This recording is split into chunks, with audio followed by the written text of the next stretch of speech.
So, let's come together now then, please. Okay? Go on there. I was trying to explain a lot of things to them, but we are talking about several points. One is about the performative contradiction, and we think I think that the performative contradiction is the possibility of Derrida want to see in the language. Would you like to refer to us to a page? Which page are you referring to? Quite helpful to do that. Page 3 perhaps at the book, bottom? 4 lines from the bottom of the page. Yes, okay.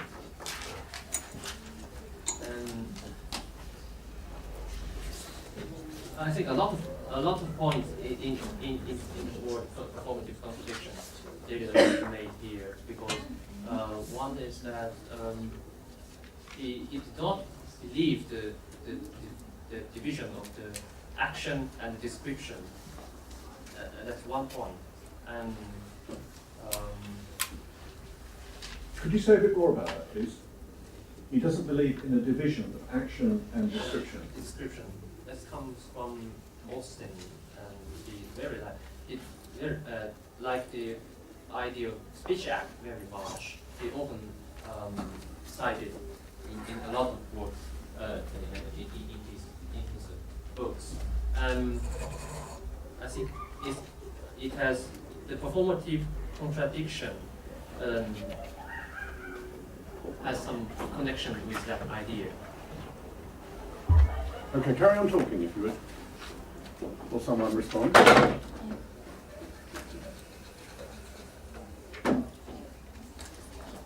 And in here, and he sees some. He does not just wants to protest his idea against some criticism. And on the contrary, he sees some possibility of language in the performative contradiction. Like this way, we can do something and speak. We can speak something and do something in the other at the same time. That's the possibility of language. The language does not have how to say integrity. Wholeness, yes. Yes. Okay, oneness, yes. So that's the possibility they want to see in the performative contradiction. Okay, so a performative contradiction, an example of that would be, I am not speaking. Yeah. That's a performative contradiction because in saying that, obviously I am speaking, though I said I wasn't, right? So that's the most straightforward sort of level. So if he says I do not speak French, he's engaged in a kind of performative contradiction. That is the suggestion. What you just referred to is J.L. Austin, 1940s, 1950s English philosopher, who Derrida responds to in various ways. And the key to Austin's ideas, really, is that he thought philosophers, especially in the Anglo tradition, were obsessed with talking about propositions and how they correlated with states of affairs in the world. So if I say there are 17 tables in this room, that statement could be verified by checking whether there are that number of tables. It's a matching of the statement with the state of affairs. But a lot of language doesn't do that. Sometimes in saying something, we aren't describing the world, we're doing something. We're not just, it's not a constative or descriptive function, we are doing something in saying something. So if I say, I promise to see you here tomorrow at 9 o'clock, my saying it is the promise. It's not the description of a promise, it is the promise. Or I do in the marriage service, for example, that would be getting married, saying those words. That's a performative utterance. And Austin starts off drawing that distinction, but then he actually says it's not quite as clear cut as he made out when he started. But even when we say things like there are 17 tables in the room, that also, in some minimal way, is doing something in the world. It's a new statement in the world. It's caused you to think about something. It's changed the way this room is in some degree. It's caused you to think about the tables. Okay, do you want to say some more? So you're saying Derrida complicates this a lot. Can you say the last bit you said, that sometimes we, in saying something, are doing something? I mean, that's just a performative utterance, isn't it? Contradiction, yeah. A performative contradiction is when you say something but are doing something else. Yes. And he wants that contradiction. Yes. He thinks there's a certain veracity to it. Okay. Okay, thank you. Does anybody want to follow up about that? Yes, Sunny, go on. Is it kind of his strategy to use this logical concept of performative contradiction to claim his point? Is it like similar way to put like,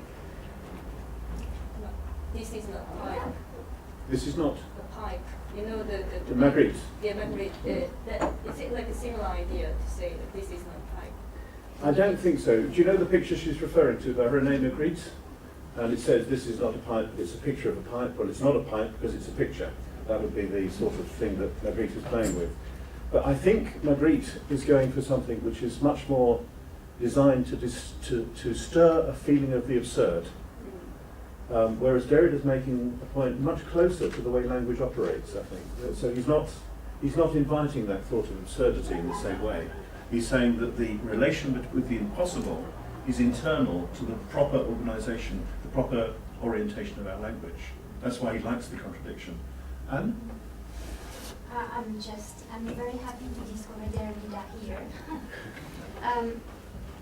That's a feeling, point of view.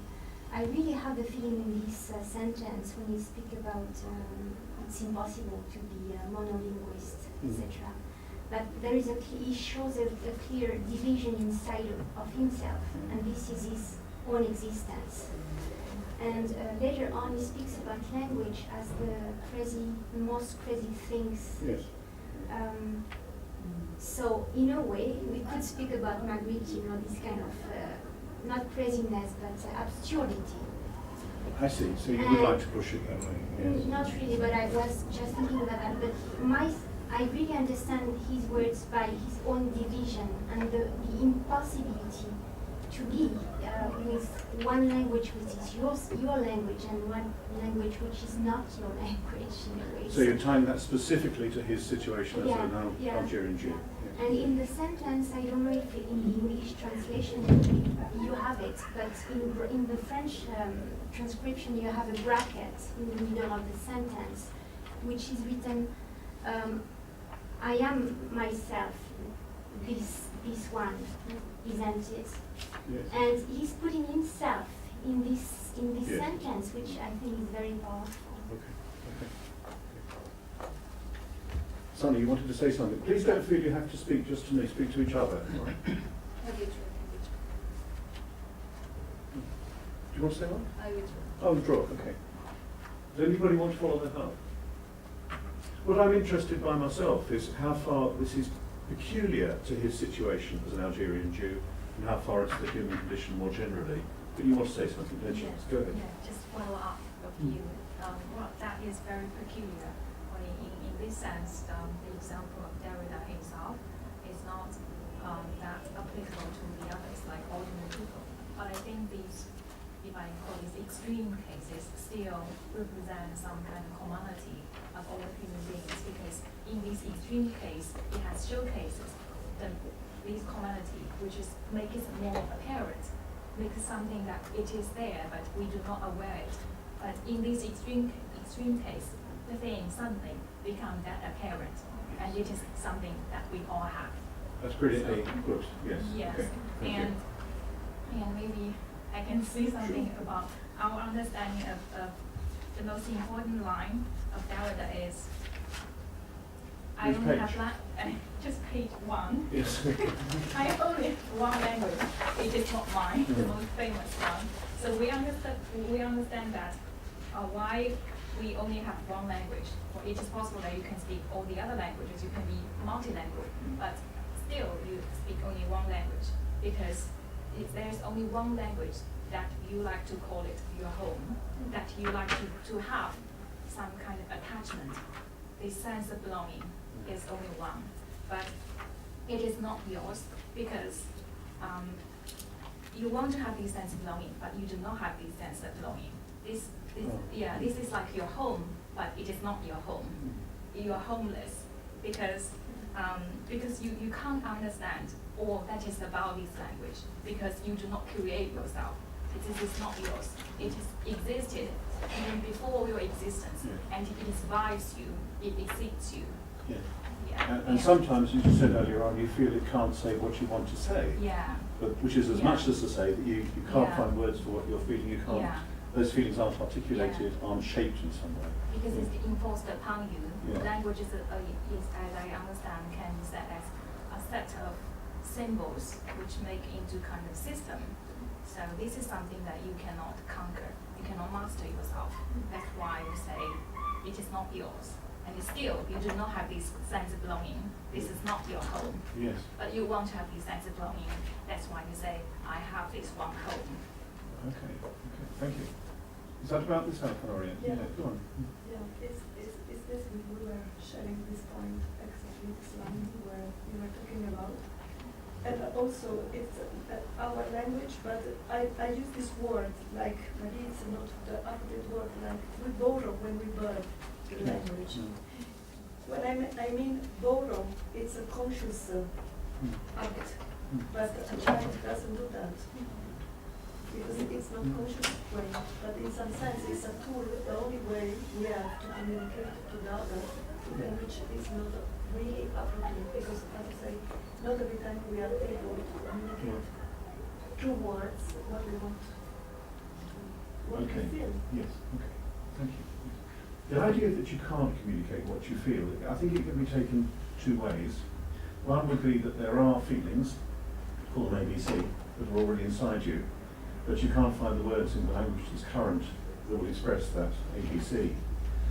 But the other, and that's frustrating, the other is that you have the feeling, you have the belief that there are feelings inside you that can't be communicated, but they're not even ABC.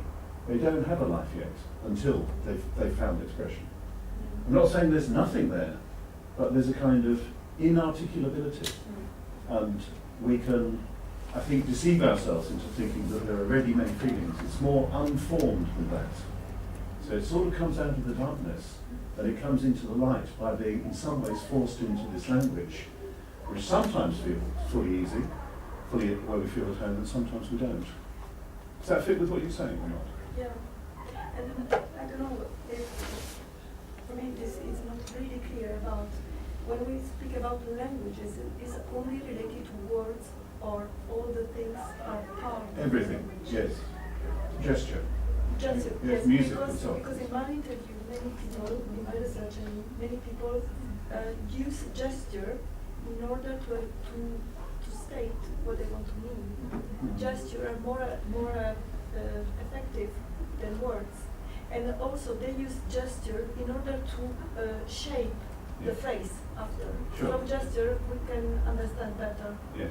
what they want to say, what they want to And express. our behaviour in this is very heavily culturally coded as well, and Absolutely. it's manifestly, it's learned. Absolutely. It's not something that you just do Yes. naturally. I'm doing it now, aren't I? Yes. So all these things are coded and shaped in some way that we learn how to do them.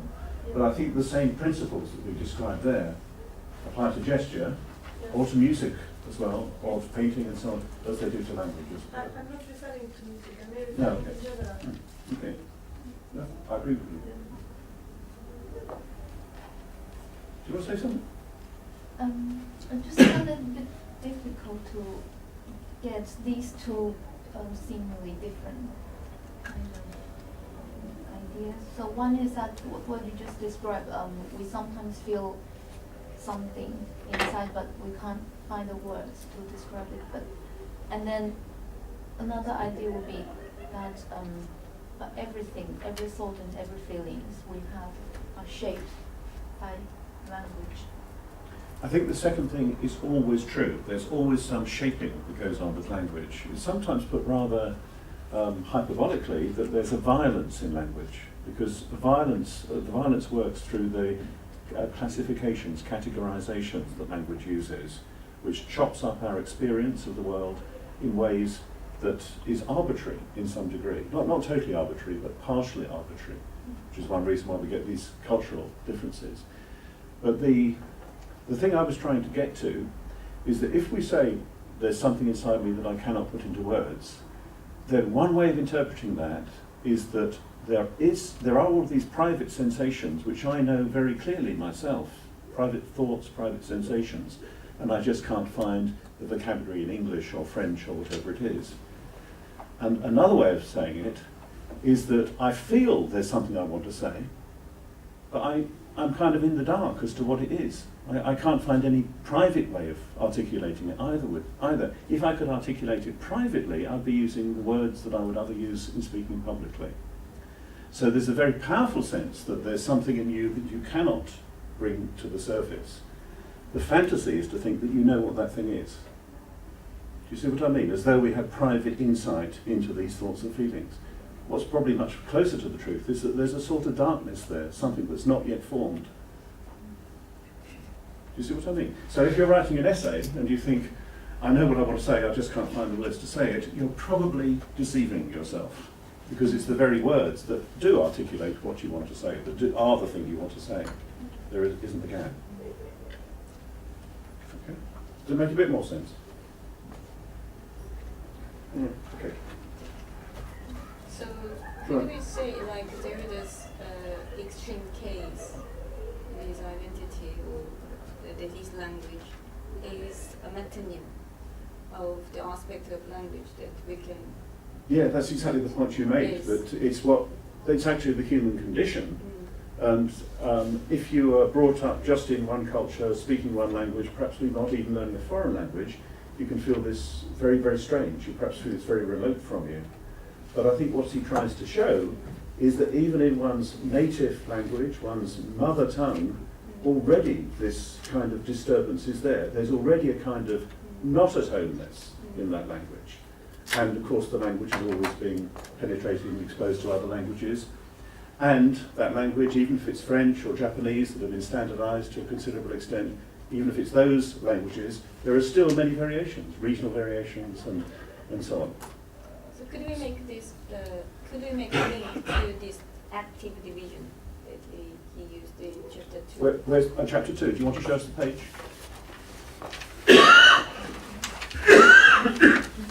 Page 8.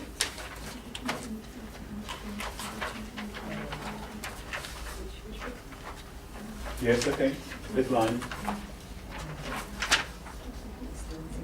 So he's quoting Katibi, I think, Yes. wasn't he? Yes. And I wasn't really sure about the way that he put the jealousy. That the language appears into jealousy and it becomes kind of madness and amnesia. The way it's linked with the active division.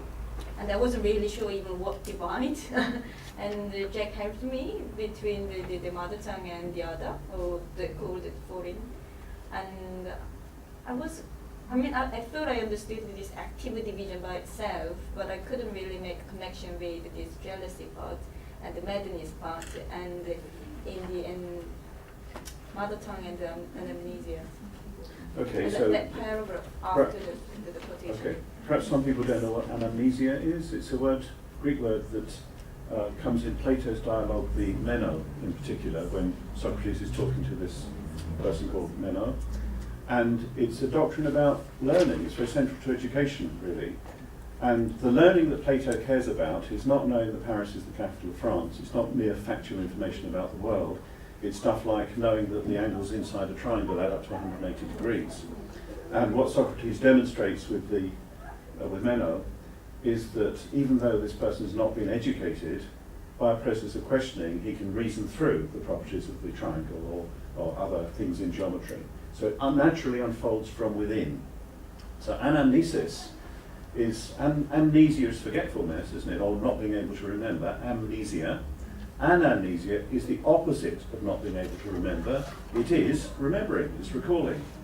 So when you realise that there are 180 degrees inside the triangle, it's not like you've discovered some new fact out there, like Paris is the capital of France. What you've realised is something that was kind of already there within the logic of the triangle and so on. So it's a kind of process of recollection. It's a whole doctrine of how we grow, how we learn. But it's rather extreme, of course, but this is what's being referred to. Jacques, can you explain it all for us, please? She said you could, she promised.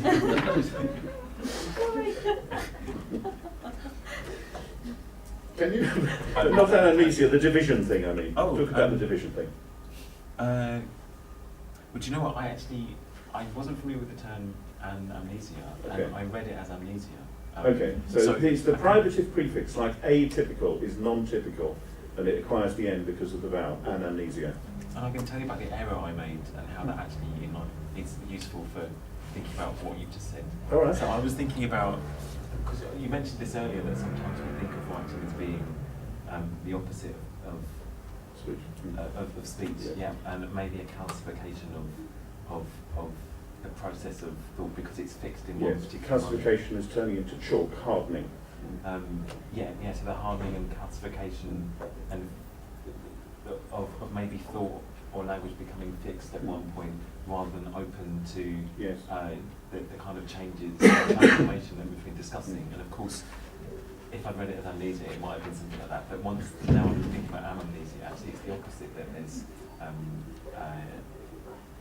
there's this process of drawing out that there's a possibility in writing.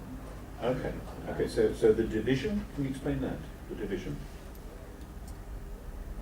Oh, so I would have thought, but you probably need to correct me on this, but I would have thought that the division is between the mother tongue on the one hand, which is the thing that potentially appears natural to you, and the opposite of that, which would be the language of the other potentially, Yes. or those from outside of that practice.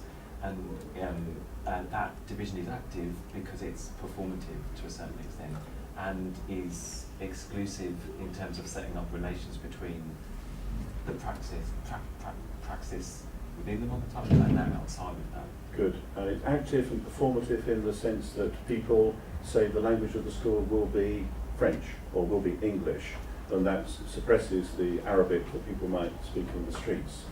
Or later on he talks about the fact that he could have studied Arabic at school, but in fact it was available on the curriculum, but there was a subtle pressure not to do it. So those kinds of things. And probably you've experienced, some of you would have experienced something like that. Maybe you get it here too, don't you? Because, I mean, you're engaged in a theoretical inquiry, but it's being assumed you'll write it in English. And we probably can't teach you if you don't do it in English. So there's no malign intention there, but it still has the effect of a division, doesn't it? You're prevented from writing, many of you, in your mother tongue. And Go on. Just speak if you want to, okay? Anybody? And how do I find from this active division? Did I see the division that in my mind and with my attitude toward English, that I can understand that division from my mother tongue, then why it comes active division, and how this active division becomes jealous? Okay. Well, so the first part is easy. It's what I just said, I think, that you're told when you come here you've got to write your dissertation in English, and you have to write your proposal in English. If you'd done it in Korean, we wouldn't have considered you. So there's an operation of power there. It's not, it's not maleficent, but it's not designed to harm you. But nevertheless, it is an extension of the power of English, and of course it means you go on to write in English yourself. It's part of that world domination by English. So how's it jealous? Can you show me the lines, please? So the first paragraph, like 7 lines down, 6 lines On down. page 8. On page 8, in this place of jealousy that I find. So I assume that jealousy is described in the previous sentence. And there was something like recollect one troubles oneself and one goes in search of history and affiliation. And in the place of jealousy, in this place that is divided between visions and the resentment in this body are fascinated by its own division. So before any other memory writing. So I mean, I want to say like this active division seems to suggest like a mother tongue and the other. I think active division is like on the between speech and writing. I wanted it to. Well, there's a parallel, isn't there, between Yes, speech and writing? yes. I want, yeah. Okay, it's very important, I think, you don't see division as something that just separates two things and then it's fixed. It's not like this. This is an ongoing, dynamic, power-ridden process, really. Just ask yourselves how you experience it. I mean, some of you are native speakers of English, but most are not. So, for example, do you feel some competition with other people when we're talking in English? Do you want to get it right? No. You don't. That's right. You don't feel any competition like that. No. I can remember going to university and speaking in a way specific to East London, Yeah. and then going to a sort of elite British university and discovering that actually that I couldn't speak in that way and be Yeah. taken seriously. And there's on the one hand there's the impetus to change, but at the same there's a resentment in that because you're aware of the hierarchisation and your positionality within it, even though you still have agency. And that's maybe where the jealousy comes a little bit, the awareness of. Also, in the form of writing, I think it's expressed that the kind of your resentment of this part of your speech and your mother tongue that comes. I mean, what I want to say is that the kind of link that he's making a point to be the form of writing and autobiography and its relation to speech with mother tongue. I'm sorry, I just. It's complicating it a bit. So I'd like you to just say that a little bit more if you want to. This, of course, is the wonderful English class system we have. So could you just expand on it just a I would little bit? say elitist rather than elite university. Mm. An elitist university. So there's. So yeah, the jealousy to a certain extent is that as you say, the structure of the class system in the UK was revealed. Because they talk posh and you didn't, basically. Yeah, but I suppose that's not the problem, but it's the not seeing the different ways of speaking with equal dignity. Because as soon as they're not seeing an equal dignity, then of course there's this hierarchisation. Yes. You realise that one form of speaking and the associated ways of performing and being in the world are those forms that are most likely to help the group to which that cultural practice belongs to get power and to get on in the world, and therefore things are easier because of that, and therefore for someone who's not doing that it's less easy. So that's why I think the jealousy might come from. Okay, so you want to be able to speak like them in order to be able to operate with them and have more influence and so on, and at the same time you resent the fact you have to do that. Maybe not want to, but maybe see the necessity, or maybe see the injustice in, or maybe just not go that far, just have the structure, the hierarchical structure revealed within that image is some form of a lowering of self-esteem. Okay. That might be better to us. What is very clear is it's an uncomfortable thing, isn't it? There's a disturbance running all through this. So I was trying to see if you felt this. And that's just within English, if that's one language. I was trying to see if you felt this in other ways, in your own experience of being in an Anglophone culture. Go on then. I like to use my own example of being Chinese. When I speak Chinese, we don't have that kind of thing. But of course, I know that when I speak English, I of course I'm very sensitive of my way of speaking. Yeah, because I know it very clearly in English background.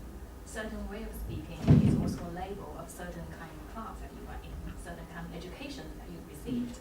But when I speak Chinese, I do not have this conscious at all, because you can be in any class in Chinese and you can speak any kind of accent. So I think it's very different, two languages. Because English, the way you speak English and the accent you carry is also something about your social status. But in Chinese, it is not. So the Derrida, when he's speaking of this division between the two languages, does he mean that kind of social status and hierarchical dimension in it? Or if in the example of the other language, it doesn't have that layer or dimension? I think it has multiple layers. Anne will have a better idea than I do, but I mean, one is that having grown up in Algeria, that would be a factor, exposed to Arabic in the streets and having friends who spoke Arabic, he spoke Arabic with them. A Jewish subculture, again, that would have a bearing. Regional accents in France have a bit, are seen in different ways. And then, of course, when he's in his late teens, he goes to Paris, and that's where he spends the rest of his career. Do you want to say anything about that? I'm just... I think... Okay, go first then. Yeah, in terms of Arabic language, I think there is no way to show from which class you are coming. Is there not? Yeah, but you can tell from the language, that from the accent, from which city maybe, but not from which class. Okay. But if you, by choosing the words, it will show how educated you are. Yeah? Okay. If you are using simple words or Yes. more complicated, that's it. But Okay. not. I mean, Yeah. yeah, I can't. Would you please say more about the? Well, how an you example say- like in English, how yes. could you tell if someone come from higher class? How could you? It's all sorts of factors, but it's intonation, and then when someone says a little bit more, the structures they're using, the way words are pronounced, all those things. So, I mean, David Beckham, I suppose, is someone you would know. And when you hear him speak, you already have very strong messages about where he comes from, the East End of London, and the kind of class background he would have. I'm sure his language has changed because, of course, he's a super celebrity. But he still retained that quite a lot, I think, don't you? That same accent, to his credit. You know? And I hate to say it, but you know his father's not a brain surgeon. Well, that's all right, isn't it? Yeah. So there's all sorts of assumptions you can make on this basis. And I really don't say that with any snobbery, but it's just there written into the language. You can hear it very clearly. In France, I think there's another factor that operates in that I believe French culture is very Paris-centred. So that if you live in Avignon in the south, then it's very much out in the provinces. That applies here to some extent, but not to the same extent. In Japan, I think it applies less again. Do you think that's fair? It's very Paris-centred or not? I don't know where you come from. Not from Paris. Right. Yeah. I think there is a lot about colonialism beyond the line here, and when you speak about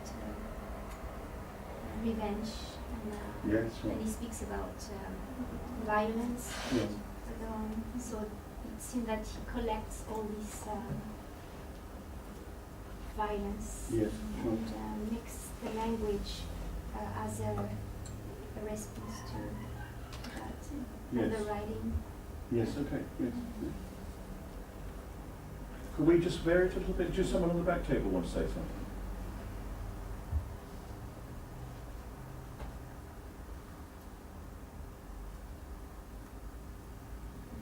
Matthew, I don't want to put you on the spot, but I'm going to. Can you say anything about this in relation to Indian languages, in relation to English? Because there the connection with English is rather Yeah, I mean, I think I sort of, for me, this sort of, well, I have several languages, and I've never ever thought that there was anything. I've always envied those who have had very strong partnerships, or what seemed to be very sort of strong partnerships with their languages, because I never had this sort of sense of belonging. Because I grew up in Singapore, which is basically the idea that everyone's an immigrant, more or less, and we don't have a strong sense of origin. So our historicity is very sort of weak in the sense that it's like starting from a blank slate, and communication there is mainly it's sort of a very pragmatic thing. So, so I grew up with like 2 languages, but I would not say that I never met the standards of those languages in one way or another. So when I went to India, and I had to speak my mother tongue, which is Tamil, it was never good enough for them. They would always make fun of my Tamil. In fact, in Singapore, it's sort of odd because I sounded like I had an Indian sort of Tamil because my parents spoke an Indian version of the Tamil, not the Singaporean version, and likewise for my English. So, And that's one way of them securing their position, isn't it, as proper Tamil speakers or proper English speakers? Or yeah, whatever. I mean, there was always an expectation, I think, that I could Yeah. never fulfill. Yes. But for me, I've gotten over this sort of complexity, I guess. And I think this is a natural flair.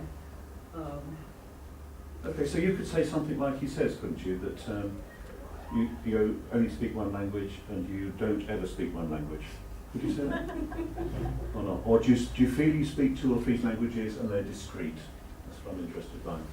Or I do think they? I have several of these languages interweave. Sometimes they sort of interweave. So I might, if I'm speaking English now, of course it comes with these other languages that I might have heard and the expressions that get sort of infused into the sort of language of English. But yeah, it's never. I've sort of never had to sort of confine by the sense of a pure form of And is there sometimes a running together of thought that within a sentence you go from one language to another and it sort of blends quite happily? And yeah, I think it happens with humour especially. I think. yes. I think humour is always very interesting because I think humour is the one time where I've felt that sort of, I can say that this moment is mine, like this moment expression in which I've heard something funny or when I engage in a sort of wit with someone, I can say that, yeah, there's some sort of familiarity with that. I don't feel sort of this alienation. I feel alienation all the time otherwise. So I think humor for me is that sort of therapy which I can then, Okay. Does anybody over here want to raise something?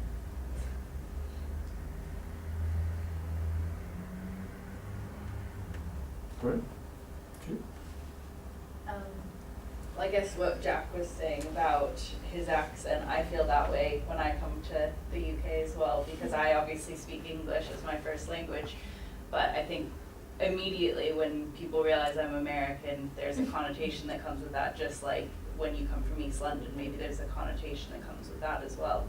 So it's just interesting to see that it happens within your own country, but it also happens between countries that speak the same language, that there's a different, yeah. Where'd you come from? From California, Southern Oh, you said that, California. yeah. Just a very quick one. I think it also relates with how do you perceive your identity and how comfortable you are with this identity that you give yourself. How comfortable? Yes. Yes. If you Yes. are comfortable and then you won't care about thinking of that. About the colonialization and the identity, I just researched about Vietnam, which were colonized by French, not in the past. But once there, some Vietnamese people should have some kind of prestige if they can speak in French, obviously, and especially in a rural area or some place. And sometimes they try to take advantage of their chance or the status, the fact they were colonized and they were just taught in French. Then they can even say that we are the nation where we can speak French. Okay. So it's also just depends on the situation, environment where how you feel comfortable about your language which you are using. Okay, so this means that the way the language plays out Yes. reiterates the power relations Yes. that were there before in the very way Frantz Fanon said they would do. Yeah. That's okay. Okay. Do you want to say anything? Or? No? Sonny, you wanted to say some more? No? Marianne? I was just thinking about his experience about language in different classes. In Rio, there's the thing that the people who live in favelas in the slums, they speak quite Just explain what that means, would you please, in Rio? What is a favela? Oh my gosh, that's so okay, it's where, people who are poor, they live normally in hills, and they live all together with the ones that have more resources, because Rio is very atypical city. We've got many hills, and people live in the downside. They tend to be more rich than the ones that live in hills, but they share the same space. And there's the thing about language. So when there's the drug traffic in the favelas, people there, they create a specific code of language to get away, because the police is trying to call them up, and they create different forms of language to communicate. But what ends up happening is that people who are middle class, they get quite jealous with this mobility that they have in creating new words and meanings. So it's quite cool for an educated person, middle class, to borrow some of these terms created by the drug dealers and people living in favelas, and incorporate. But the thing is, there is a distinction. You don't speak like them. You just borrow a certain kind of words and make them cool, and to incorporate into the That's more. There's an example at that same university is sort of public school boys borrowing the language of hip hop, which is cool. But if I'd done that marked as I am as coming from a certain place, that wouldn't be cool. But can I return to your point about being comfortable in your own skin? Of your identity.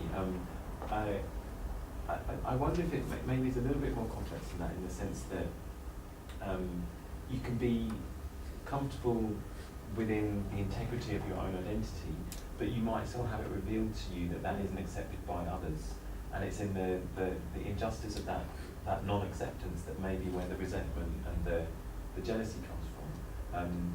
And if maybe I can extend it out of language to maybe other symbols, if we think of people who are marked in a certain way, such as maybe a woman in France wearing a headscarf, she might be marked in a certain way and viewed in a certain way because of maybe not her spoken language, but the substance of her life. She might be viewed in a certain way as being an other, which excludes her from the mainstream and excludes her access to certain objects, which might make her resentful therefore. And she might be very comfortable in it, and she may even because of the ultimatum that's often offered to her,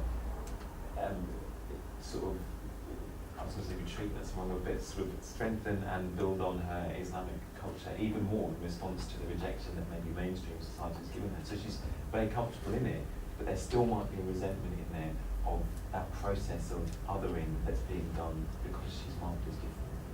Yes, but I'm thinking that the comfortableness of this identity you want to create yourself is also a kind of mediation or interaction with how you like to be perceived by others, how you like others to see your identity. But I think what you're saying is right, but I'm thinking this perspective. Because identity is not only about how you feel about yourself, it's also about how you like to be seen by others. So there's a kind of interaction or mediation between you yourself and others. Okay, I think time has finished for speak list, so we're going to stop this today. But of course, we'll carry on with more of this text tomorrow, chapters 3 and 4. And then I'm just going to select some parts from the latter part of the book for dealing with on Sunday.